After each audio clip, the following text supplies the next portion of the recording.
Well, here we are in 2020, and we have all been stuck inside for most of the year, and now we want to finally go for a drive.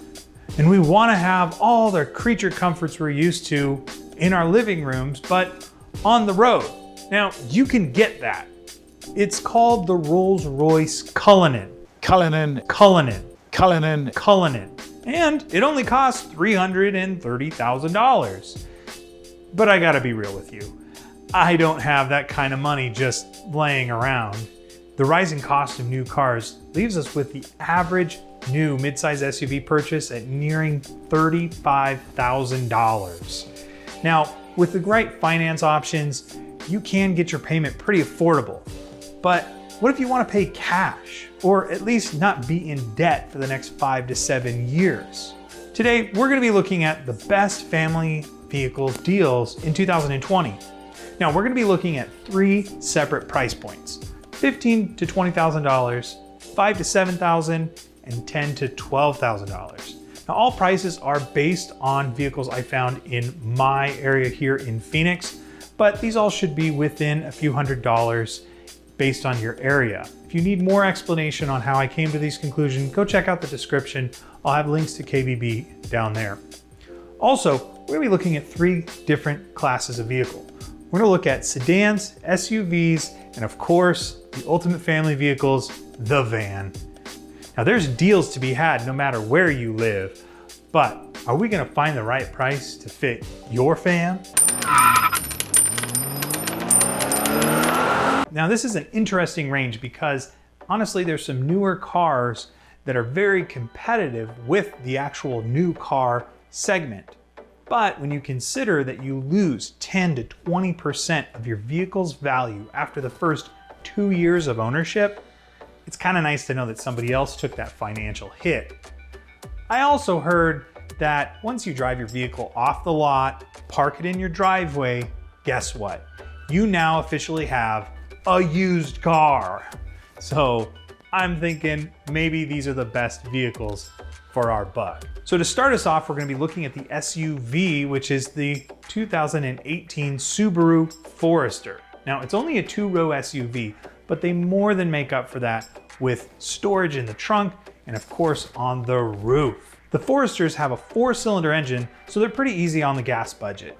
Now, what's great is they have a full-time all-wheel drive that adds up to be a very safe car in most snow states, and also a very confident driver in the drier climates like I have here in Phoenix. Now, if you don't mind hitting towards the top of our price range here, you can actually even get a really nice certified pre-owned that come with a 100,000-mile warranty. Next is going to be the vans, which honestly is a hard one at this price because all the vans look really, really good. But the best mileage to price balance is gotta be the 2017 Toyota Sienna. Now, I really like the way the center seat of the second row stows in the cargo area on this van. And really, if you pop for the SE, these things are very good looking.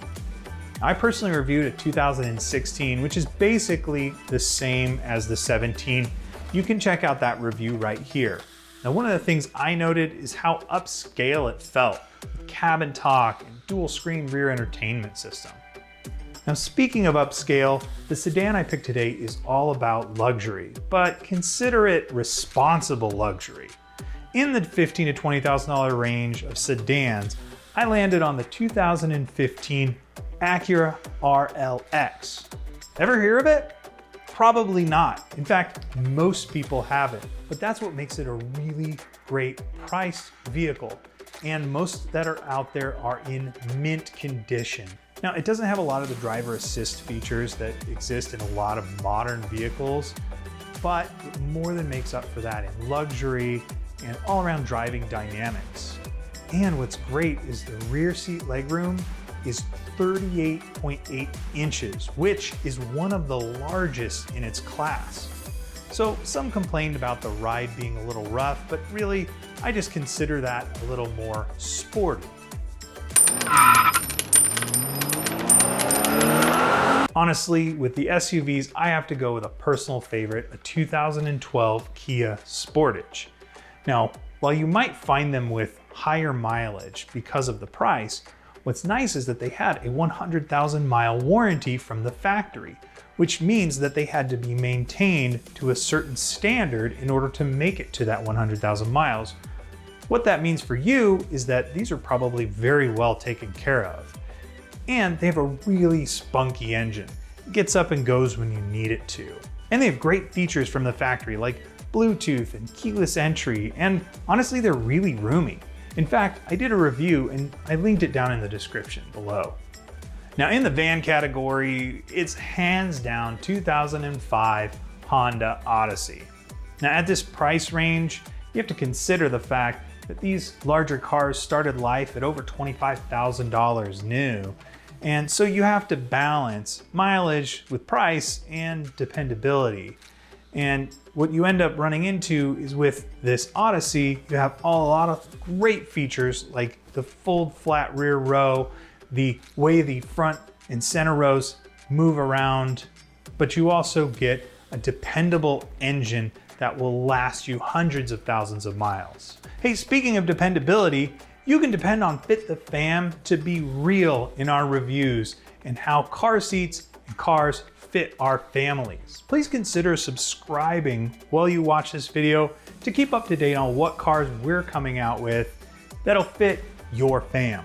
Now into the sedan, we have the 2005 Toyota Camry. Now, interesting thing about the Camry is they came in a variety of different models.